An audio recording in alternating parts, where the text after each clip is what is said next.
जय हिंद दोस्तों। स्वागत करता हूं अपने YouTube चैनल मैथ्स माउंटेन पर। आइए आज हम नया सेशन पढ़ते हैं। लगभग 3 क्लास हमने बनाया, बहुत ही बेहतर तरीके से बनाया। आप लोगों ने मेरा बड़ा सपोर्ट किया और मेरे क्लास को बहुत ही अच्छे से पढ़ा। और आप इसी तरह अपना प्यार और आशीर्वाद देते रहें और हम इसी प्रकार क्लास बनाते रहें। अच्छे से अच्छे कंटेंट के साथ आपको हम क्लास देते रहेंगे। चलिए दोस्तों, आज हम पढ़ते हैं नंबर सिस्टम। नंबर सिस्टम के कुछ ऐसे क्वेश्चन हैं जो आप लगभग एग्जाम में थोड़ी सी प्रॉब्लम होता है आपको करने में, कि मुर्गी और सिर पे आधारित प्रश्न आते हैं एग्जाम में, उन्हें करते हैं। कैसे क्वेश्चन है, किस तरीके से प्रश्न आते हैं एग्जाम में, उसे हम कराते हैं। तो जैसे सबसे पहले देखिए दोस्तों कि मुर्गी और उसके सिर और पैर पे जो भी आधारित प्रश्न आता है, 2 और 4 पैरों वाले पे आता है। कुछ ऐसे हमारे होते हैं जिनके 2 पैर होते हैं और कुछ ऐसे होते हैं जिनके हमारे 4 पैर होते हैं। तो 2 पैर और 4 पैर वाले का क्वेश्चन जो आप थोड़ा सा कंफ्यूज में होते हैं, उसे हम बहुत ही अच्छे तरीके से समझाते हैं। आइए, जैसे हमारा पहला क्वेश्चन है, दिया हुआ है। आप बहुत अच्छे से ध्यान से देखें, पहले इसे पढ़ते हैं और पढ़ के इसे करते हैं कि ये क्वेश्चन दिया क्या हुआ है। आइए देखिए क्वेश्चन क्या दिया है दोस्त।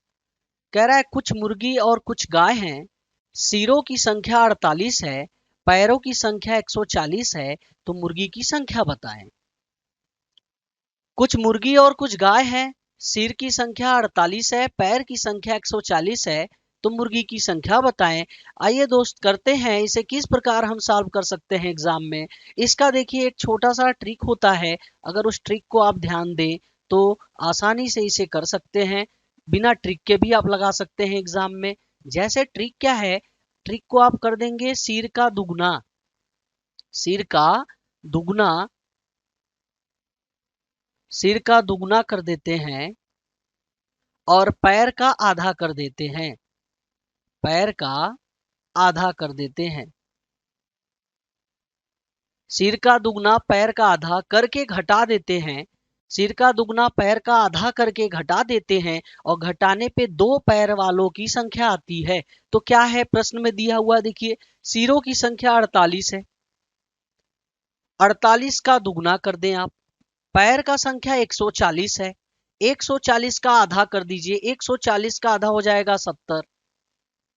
सिर का दुगना पैर का आधा और घटा दीजिए, 48 दूनी 96 और बटे 70। 96 और 70 को घटा देंगे हम। सिर का दुगना पैर का आधा करके घटा देते हैं और घटाने पे 2 पैर वाले आते हैं। घटाने पे 2 पैर वाले आते हैं, तो 96 से जब हम 70 को घटाएंगे तो हमारा आ जाएगा 26। 26 आ जाएगा हमारा 2 पैर वाला। तो 2 पैर किसके होते हैं, पहले प्रश्न को देख लें क्या पूछा हुआ है। कह रहा मुर्गी की संख्या बताएं। तो मुर्गी हमारी जो होती है उनके 2 पैर होते हैं। मुर्गी जो हमारी होती है उनके 2 पैर होते हैं और जो गाय हमारी होती है उनके 4 पैर होते हैं। तो 2 पैर वालों की संख्या कितनी है, 26। 26 मुर्गियां हमारी आ गई। जो हमारा प्रश्न का उत्तर है वो हमारा 26 आ जाएगा, कि मुर्गियों की संख्या हमारी जो है 26 है। क्योंकि इसने कहा है कि 2 पैर वालों की संख्या घटाने पे आता है, तो आप प्रश्न को आसानी से सॉल्व कर सकते हैं। ट्रिक क्या है, सिर का दुगना पैर का आधा घटाने पे 2 पैर वाले। तो अब बताएं दोस्तों, इस प्रश्न में आपका गाय का भी संख्या पूछ सकता है। तो गाय की संख्या किस प्रकार हम निकालेंगे, देखिए 26 मुर्गी है तो 26 सिर भी होंगे और टोटल सिरों की संख्या दिया है 48। तो 26 मुर्गी तो बचे आपके जो, वो आपके बचे 22, तो 22 आपके गाय हो जाएंगे। क्योंकि 48 सिर हैं तो 48 में से 26 मुर्गियां हैं तो 26 सिर होंगे, बचे 22 तो 22 आपकी गाय होंगी। तो गाय की संख्या भी पूछ सकता है, तो 22 आपकी गाय हो जाएंगी। गाय की संख्या कितनी हो जाएंगी, 22, और मुर्गियों की संख्या कितनी हो जाएंगी, 26। इस ट्रिक को बहुत अच्छे से ख्याल करें, याद हो जाएगा। नहीं तो हम बेसिक से समझा देते हैं इस प्रश्न को। आइए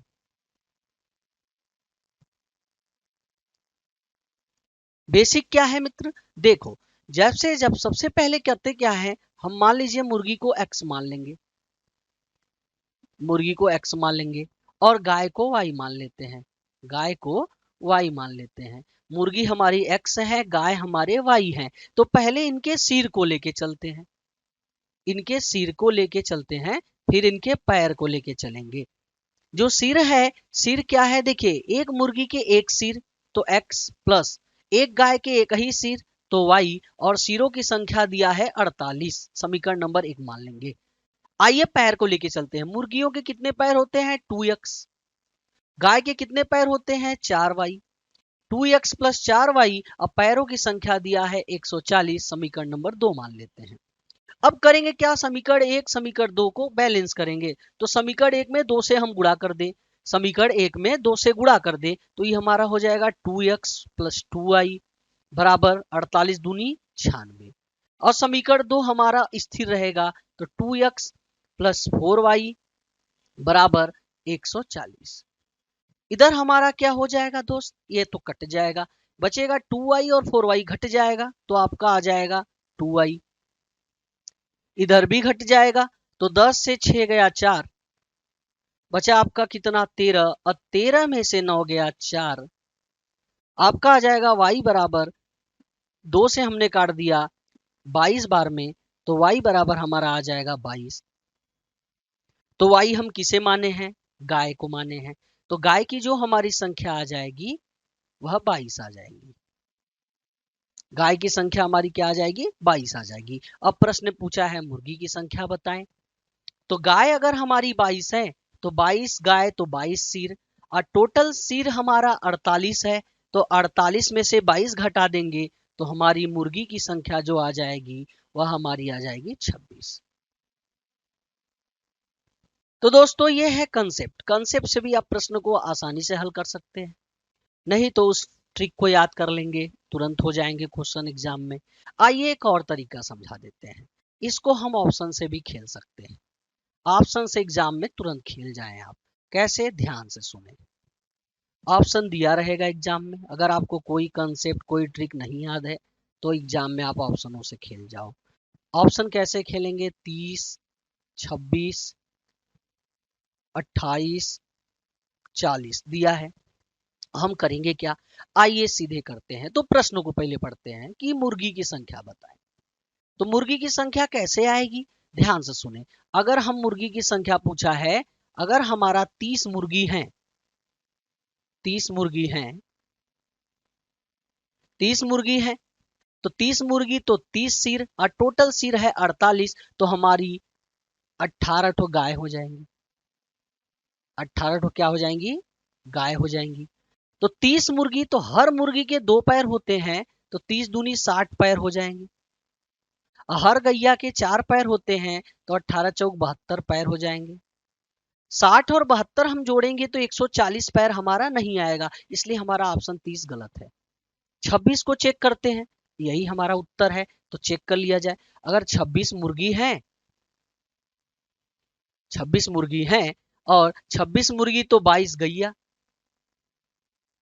26 मुर्गी तो 22 गैया, हर मुर्गी के 2 पैर, तो 26 दूनी 52 पैर,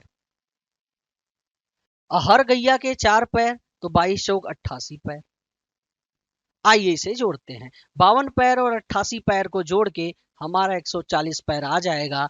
जो प्रश्न में दिया हुआ है कि पैरों की संख्या है कितनी 140, तो हमारा 26 ऑप्शन प्रूव करा दिया। तो दोस्तों बिल्कुल आसानी से हमने 3 प्रकार से इस प्रश्न को समझाया है। पहला हमने एक ट्रिक बता दिया कि सिर का दुगना, पैर का आधा, और घटाने पे 2 पैर वाले आते हैं। दूसरा हमने इसका कंसेप्ट समझा दिया कि मुर्गी को x मान लेते हैं, गाय को y मान लेते हैं, उस प्रकार से भी प्रश्न को हल कर सकते हैं। तीसरा हमने ऑप्शन खिला दिया कि अगर एग्जाम में आपको कंसेप्ट और ट्रिक न याद हो तो ऑप्शन से भी सवाल को बराबर कर सकते हैं, उसके पैर को लेके बराबर कर लेंगे। तो 26 ने बराबर कर दिया 140 पैर के अनुसार। चलिए दोस्तों एक और क्वेश्चन मैं करा देता हूं, इसका जो आप ध्यान दें अपने से स्वयं करें, उम्मीद करता हूं बहुत ही अच्छे से समझ में आया होगा। एक और प्रश्न इसी पे हम आपको करा देते हैं। किस तरीके का प्रश्न है कि एक व्यक्ति के पास कुछ कबूतर और कुछ बकरी हैं। एक और प्रश्न करा देते हैं, एक व्यक्ति के पास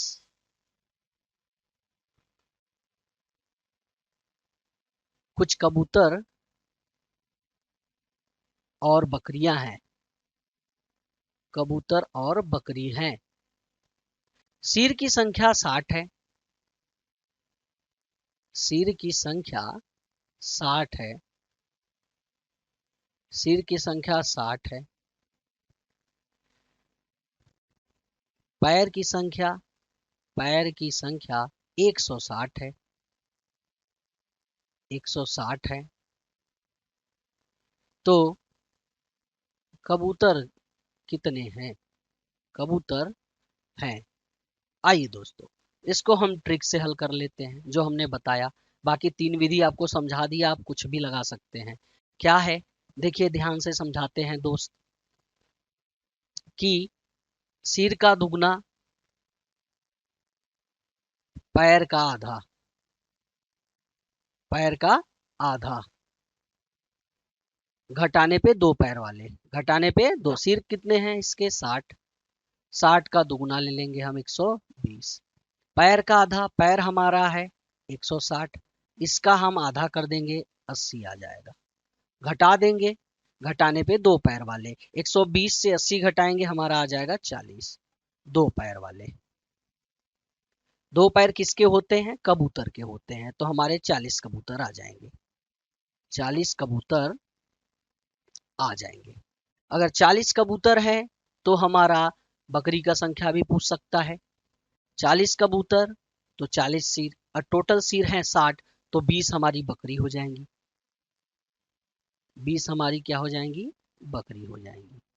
चलिए दोस्तों, जहां तक मैं बता दूं कि आपको बहुत ही अच्छे से समझ में आया होगा। इस ट्रिक को अच्छे से समझे, बहुत ही आसान ट्रिक है। आप ये सिर और पैर वाले क्वेश्चन आप आराम से लगा सकते हैं। दूसरे क्वेश्चन को कराते हैं मित्र। दूसरा क्वेश्चन क्या है? बहुत अच्छे से इसे पढ़ते हैं पहले। कह रहा किसी संख्या को 3, 4, 7 से भाग देने पर शेषफल 2, 3, 5 बचे, उसी संख्या को 22 से भाग देने पर शेष क्या बचेगा? चलिए दोस्तों, लगातार विभक्त का नियम है, शेषफल प्रमेय का नियम है, लगातार विभक्त का नियम है। क्वेश्चन आसानी से पढ़ लेते हैं पहले, फिर इसे कराते हैं। देखिए दिया क्या हुआ है, ऐसे क्वेश्चन को कैसे हम करेंगे। कह रहा किसी संख्या को 3, 4, 7 से भाग देने पर हमारा शेषफल 2, 3, 5 बचे। 2, 3, 4 से भाग देने पर 2, 3, 5 बचे। अब प्रश्नों को कैसे हल करते हैं? बोला है उसी संख्या को 22 से भाग देने पे शेष क्या बचेगा। तो हमारी संख्या नहीं मालूम है, उस संख्या को हम निकालेंगे। कैसे? ध्यान से देखिए दोस्त। सबसे पहले इसका ट्रिक समझ ले। यहाँ पे करते हैं प्लस, तो 7, 5, 12 हो जाएगा। फिर यहां से यहां गुणा मार देंगे सीधे, यहाँ पे प्लस, यहाँ पे गुणा, 12 चौक 48। फिर हमारा प्लस हो जाएगा, प्लस गुणा, फिर प्लस 48 और 3 51। फिर 51 में हम 3 का गुणा कर देंगे ऐसे, 3 एक कम 3, 3 पचे 15, 153। फिर यहाँ प्लस हो जाएगा 153 2 155। वह संख्या हमारी मिल गई 155। जो हमारी संख्या है वह हमारी संख्या 155 है। कैसे? फिर से समझा देते हैं। पहले साफ साफ लिख लेते हैं। 3, 4, 7 से भाग देने पर 2, 3, 5 बचता है। ऐसे लिखने के बाद यहाँ प्लस होता है 7, 5, 12। फिर गुणा हो जाता है 12 चौक 48। फिर जोड़ होता है 48 3 51। फिर गुणा होता है 51 3 153। फिर प्लस होता है 153 2 155। तो वह संख्या हमारी 155 है। इसे हमें 22 से भाग देना है। आइए भागा दे देते हैं। 155 में हम 22 से भाग देंगे तो ये कितनी बार लेके जा सकता है, पहले देख लिया जाए। 4 बार 88, 5 बार 110, सीधे 6 बार पकड़िए, 6 दूनी 12, 6 त्रिक 18 ज्यादा हो जाएगा। 5 बार देखें, 5 दूनी 10, 5 दूनी 10 और 10 एक 11। 6 बार देख लीजिए, 6 दूनी 12, 6 दूनी 12 एक 13। 7 बार देखते हैं, 7 दूनी 14, 7 दूनी 14 एक 15। 7 बार ले चलते हैं, 7 दूनी 14 एक 15, 154 आ जाएगा। और जो हमारा शेषफल बचेगा वह हमारा 1 बचेगा। बिल्कुल आसान प्रश्न है। 22 से भाग देने पर शेषफल हमारा क्या बचेगा? 1 बचेगा। एक और प्रश्न करा देते हैं, बिल्कुल एकदम आसान विधि है, पहले साफ साफ लिख लेते हैं। इसके बाद प्लस, फिर गुणा, फिर प्लस, फिर गुणा, फिर प्लस। संख्या आने के बाद उसको जिससे भाग देना होता है उससे हम भाग देते हैं, फिर जो हमारा शेषफल बचता है वही उत्तर होता है। आइए एक और प्रश्न कराते हैं इस पे।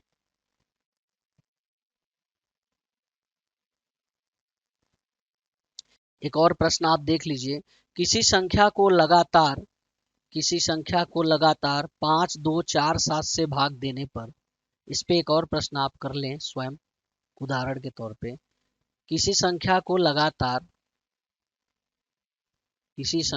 लगातार लगातार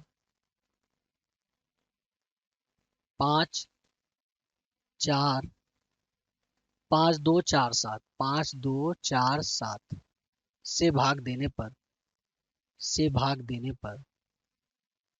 भाग देने पर शेषफल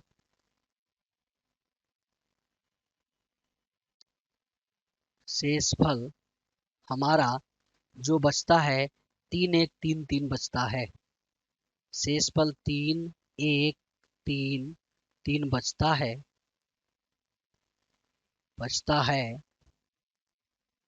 उसी संख्या को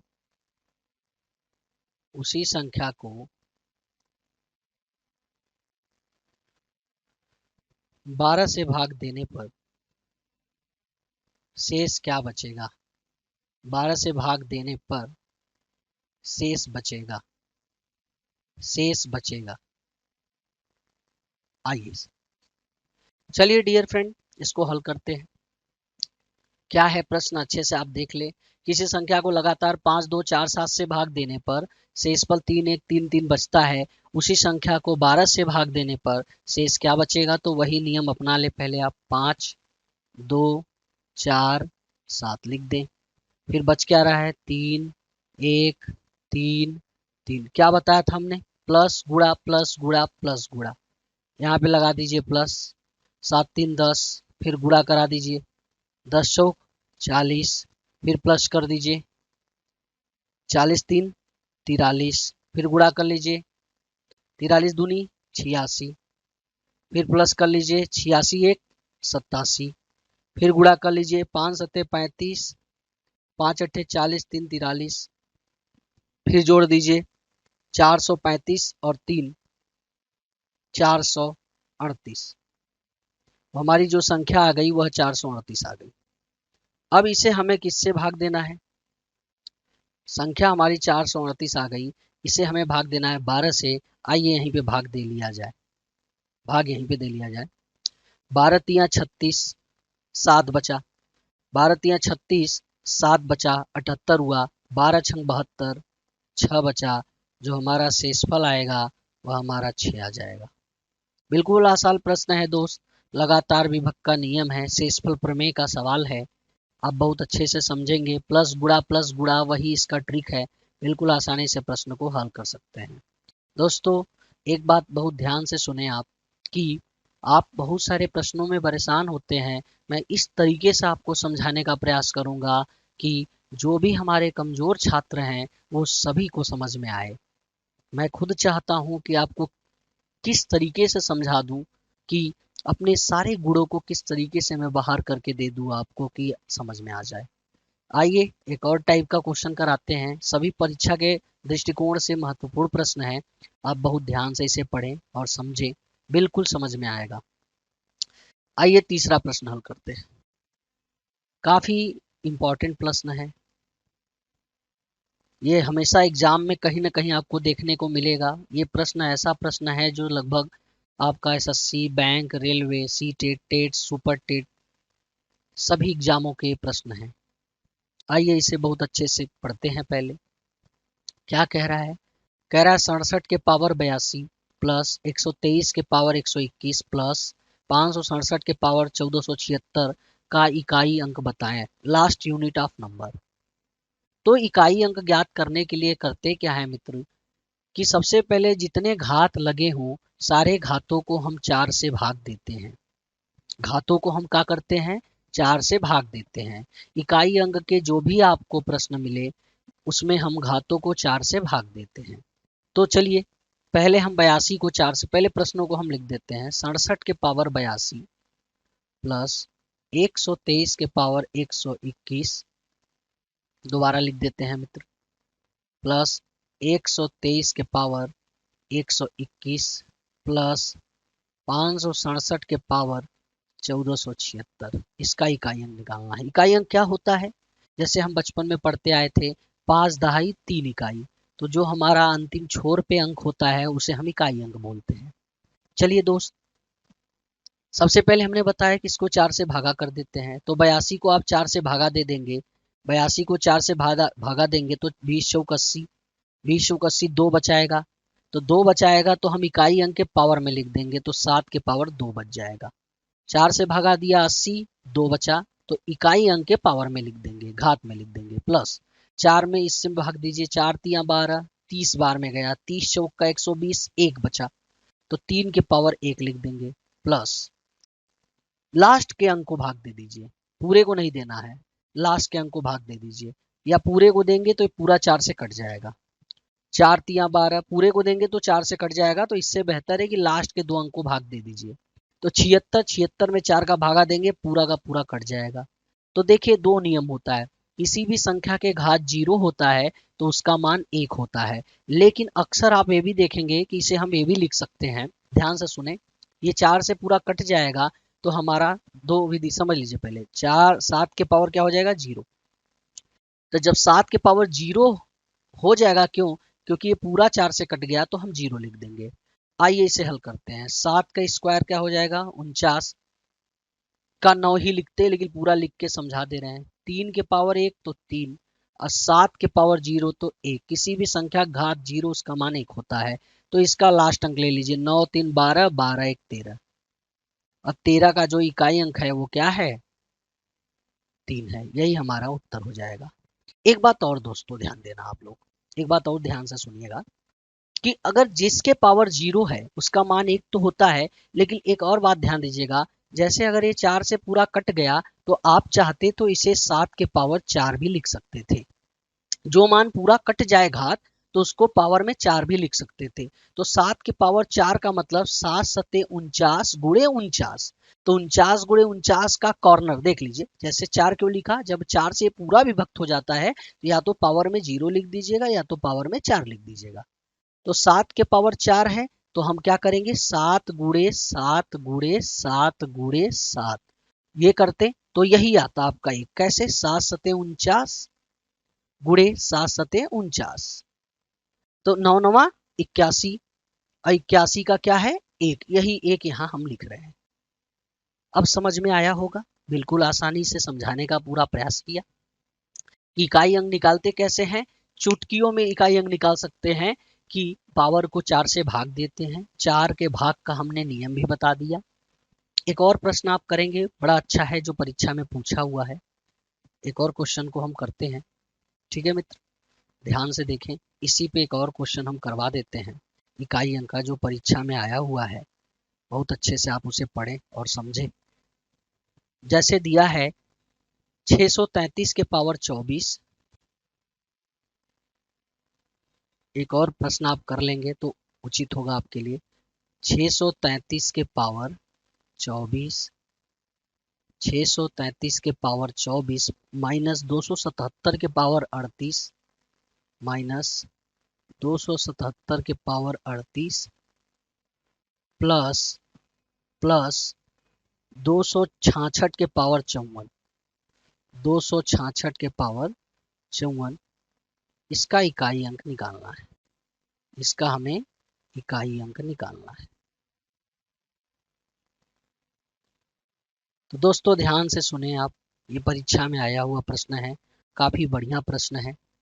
सबसे पहले 4 से हमने भाग दिया, तो 4 से हमने पावर को भाग दिया तो पूरा कट गया तो 0 हो गया, या तो 4 लिख देंगे उसके पावर में, बताया था आपको। तो 3 के घात 0 माइनस 4 से इसको काटा हमने, 4 9 36, 2 बचा, तो 7 के पावर 2 प्लस 4 से इसको काटते हैं, 4 एक कम 4, 14 हुआ, 4 तिया 12, 2 बच गया, तो 6 के पावर हम 2 लिख देंगे।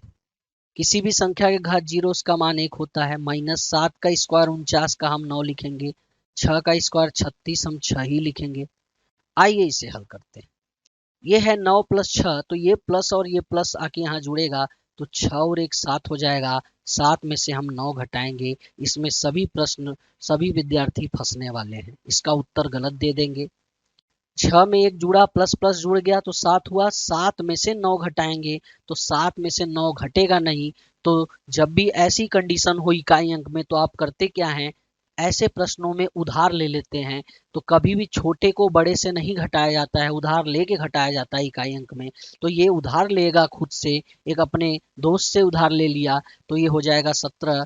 17 में से हम जब 9 को घटाएंगे तो हमारा आ जाएगा 8। इस प्रश्न का हमारा उत्तर जो आएगा इकाई अंक 8 हो जाएगा। बिल्कुल आसानी से प्रश्न को हमने समझाया, ये परीक्षा में आया हुआ प्रश्न है, बहुत ध्यान से इसे समझें आप। कुछ भी नहीं है, इकाई अंक निकालना बड़ा आसान है। आप अच्छे से इसको समझेंगे तो बिल्कुल बहुत अच्छे प्रकार से ऐसे प्रश्नों को हल कर सकते हैं। कुछ भी नहीं है मित्र, बहुत ध्यान से ऐसे प्रश्नों को आप देखते रहें। दोस्तों देखो, मैं ज़्यादा कुछ तो नहीं कहता। प्रश्न थोड़ा सा, एक बात है कि मैं जब भी क्वेश्चन पढ़ाता हूँ, आपको बस ये समझाता हूँ कि प्रश्नों को आप बहुत ध्यान से बस सुने और पढ़ें। इसके बाद तो प्रश्नों को आप कर ही लेंगे, कैसा भी प्रश्न हो। देखिए, मंगल ग्रह से क्वेश्चन तो नहीं आते, क्वेश्चन जो भी आते हैं बनाने योग्य होते हैं। और हाँ दोस्त, जीवन में 2 लोगों को आप कभी मत भूलना। पहला, जिन्होंने आपका दुख में साथ छोड़ा हो, जिन्होंने आपका दुख में साथ छोड़ा हो उनको आप कभी ना भूलना। दूसरा, जिन्होंने आपके सुख में आपका साथ दिया हो।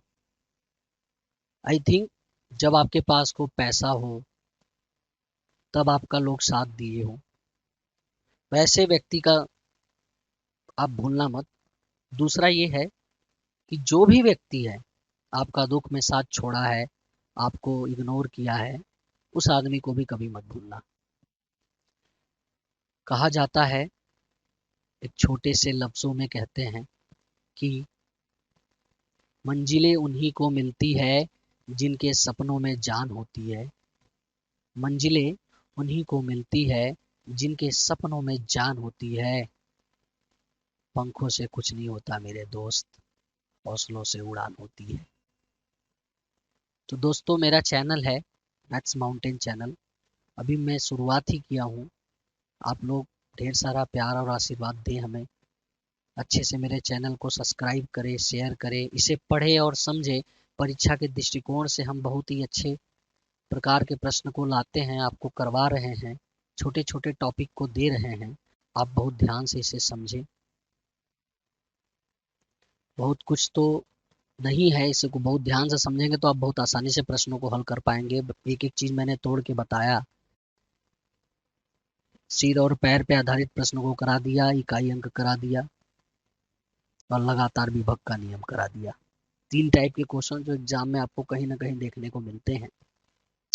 बहुत ध्यान से पढ़ें, पूरी एनर्जी के साथ पढ़ें, ईमानदारी के साथ पढ़ें। देखिए, स्टूडेंट 2 प्रकार के होते हैं दोस्त। एक होता है बेईमानी से मेहनत करने वाला, दूसरा होता है ईमानदारी से मेहनत करने वाला। जो ईमानदारी से मेहनत करता है, कहीं ना कहीं आज नहीं कल सफलता उसके कदम जरूर चूमेंगे। कहा जाता है दोस्त, अगर हौसले बुलंद हो, हौसले बुलंद हो, इरादे मजबूत हो, तो दुनिया में कोई ऐसी ताकत नहीं है जो आपके सिलेक्शन को रोक पाए। इरादों को मजबूत करो, सिलेक्शन आपके कदम ना चूमे तो कहना। दोस्तों, इतना तो हमने आपको जो भी दिया, छोटी सी बात बताता हूँ, एक छोटी सी कहानी है। कहानी क्या, लगभग हर स्टूडेंट अपने दैनिक जीवन में उसे लागू करे। एक कुत्ता देखे होंगे आप, बेचारा एक कुत्ता जो है, कभी आप देखे होंगे बहुत ध्यान से, कि जब भी उसे कोई अगर व्यक्ति रोटी देता है, अगर कोई व्यक्ति उसको रोटी देता है तो वो वही रोटी खाता है। किसी कुत्ते को आप रोटी देते हैं तो वो रोटी वही खाता है, खूब आपका हाथ जोड़ेगा, अच्छे से उछलेगा, कुदलेगा, इसके बाद वहीं पे बैठ के खाता है। लेकिन वही कुत्ता अगर किसी जगह से चोरी से रोटी को लाता है या चुरा के रोटी लाता है तो वह कुत्ता वहां रोटी नहीं खाता, वहां से बहुत दूर हटके कहीं कोने में अपना एक स्थान पकड़ के वहीं पे वो रोटी खाता है, क्योंकि कुत्ते को भी पता है कि मैं ये चोरी की रोटी खा रहा हूं। तो दोस्त, बोले ना, दो प्रकार के स्टूडेंट होते हैं, एक बेईमानी से मेहनत करने वाले, एक ईमानदारी से मेहनत करने वाले। तो आप कौन सी रोटी खाना चाहते हो, ईमानदारी से या बेईमानी से? दोस्तों, क्लास तो बहुत बड़ा हो गया, लेकिन आज मैं कुछ छोटी सी और जानकारी 2 मिनट के लिए देता हूं आपको, उसको ध्यान से आप देखें और खुद पर लागू करें। जैसे कुछ छोटे छोटे ट्रिक दे देता हूं जो आप ध्यान से सुनेंगे। अगर किसी भी संख्या को, जैसे मैं मानता हूं, किसी भी संख्या को आपको 11 से गुणा करना हो, मान लीजिए 154 को 11 से गुणा करना हो, 154 को 11 से गुणा करना हो तो आप क्या करेंगे? किसी भी बड़ी से बड़ी संख्या को अगर 11 से गुणा करना हो तो आप क्या करेंगे? साधारण आप गुणा कर लेंगे। तो आसान सा ट्रिक बताता हूँ कि 11 को अगर 154 से गुणा करना है तो लास्ट वाला अंक ऐसे ही लिख लो आप, फिर इन्हें आपस में जोड़ दो। 4 में 5 जोड़ो 9, 5 में 1 जोड़ो 6, और 1 का कोई साथी नहीं है तो 0 मान लेते हैं। फिर से देख लें, 4 को ऐसे ही लिख दिया हमने, 4 को ऐसे ही लिख दिया, 4 में 5 जोड़ा 9, 5 में 1 जोड़ा 6, 1 का कोई साथी नहीं है, 0 मान लेते हैं, 1 में 0 जोड़ेंगे 1, ये हमारा उत्तर आ जाएगा। बिल्कुल आसान सा ट्रिक है, 11 से गुणा करना हो किसी भी संख्या को तो आप कर सकते हैं। जैसे 11 से अगर गुणा करना हो 1 2 4 5 3 2 को, तो आप क्या करेंगे? वही विधि जो बता रहा हूँ, 2 को लिख दीजिए, 2 3 5, 5 3 8, 5 4 9, 4 2 6, 2 1 3, 1 का कोई साथी नहीं है, 0 मान लेंगे, 1 में 0 जोड़ेंगे, क्या आ जाएगा? आपका उत्तर आ जाएगा। तो 11 से गुणा करने की विधि बड़ी आसान है, लास्ट वाला अंक लिख देते हैं, बाकी सभी अंकों को आपस में जोड़ते जाते हैं, आपका 11 से जोड़ने वाला अंक आ जाएगा। एक छोटा सा और ट्रिक वर्ग का निकलवा देते हैं आपको, ये भी सीख लें आप, सब आपके परीक्षा के दृष्टिकोण से काफी महत्वपूर्ण चीजें हैं। जैसे किसी भी 2 अंक का स्क्वायर निकालना हो, 2 अंक का, किसी भी 2 अंक का वर्ग निकालना हो, किसी भी, जैसे मान लीजिए आपको 23 का वर्ग निकालना है, तो इसके 3 टांग खींच दो, इसकी 3 टांग खींच दो, 3 टांग खींच दो। 23 का वर्ग निकालना है तो 3 टांग खींच दो। एक टांग में क्या करते हैं, पहले टांग में 3 का स्क्वायर क्या होता है 9, दूसरे टांग में क्या करते हैं, ध्यान से सुनेंगे, 3 का स्क्वायर 9 पहले टांग में, दूसरे टांग में क्या करते हैं, 2 3 6, 6 दूनी 12, 12 के 2 लिख देते हैं, हासिल 1 इधर बचा लेते हैं, पूरा नहीं लिखते, हासिल को बचा लेते हैं, 2 3 6, 6 दूनी 12 के 2, 1 बचा, फिर पहले वाले का टांग, अंतिम जो टांग है इसमें पहले वाले का वर्ग कर देते हैं, 2 का स्क्वायर 4, 1 हासिल बचा था, 529 आ जाएगा। एक और प्रश्न को आप देख लें, छोटे से वर्गमूल को, जैसे मान लीजिए आपको निकालना है 52 का, तो क्या बताया हमने, 3 टांग खींच लो। तो पहले टांग में क्या करो, 2 का स्क्वायर 4, फिर सबको गुणा कर लो, 5 दूनी 10, 10 दूनी 20 के 0, 2 बचा, फिर 5 का स्क्वायर, इस टांग में 5 का स्क्वायर 25, 25 और 2 क्या हो जाएगा 27। बिल्कुल आसान है, ये आपका 2 अंक का स्क्वायर निकालने का साधा सा ट्रिक है। आइए 100 के पार वालों का बता देते हैं, वो भी देख लें। अगर कोई भी संख्या 100 के पार है उसका कैसे हम वर्ग निकालते हैं। जैसे मान लीजिए 112 का करना है, 112 करना है तो करेंगे क्या, ध्यान से सुने, इसमें करेंगे क्या, इसके दो अंक को कॉमन ले लेंगे, तो दो अंक क्या है 12, तो 12 का पूरा वर्ग हो जाएगा आपका क्या 144 लिख देंगे। फिर 112 पूरा उतार देंगे, और किसी भी 3 अंक का स्क्वायर जो होता है 5 अंक से बड़ा नहीं होता, तो 12 का स्क्वायर 144, फिर 112 पूरा उतार दें, ऐसे उतारेंगे 1 1 और 2 इनके साथ। 112 कैसे लिखें, 112 पूरा उतारे 1 1 2 इसके साथ, 100 से कितना ज्यादा है 12 ज्यादा है, 12 इसमें जोड़ दीजिए। आइए सबको जोड़ दीजिए, 4 4 2 1 3 2 5 2 12 544 112 का वर्ग होता है। एक और क्वेश्चन कराते हैं, मान लीजिए 114 का करना है।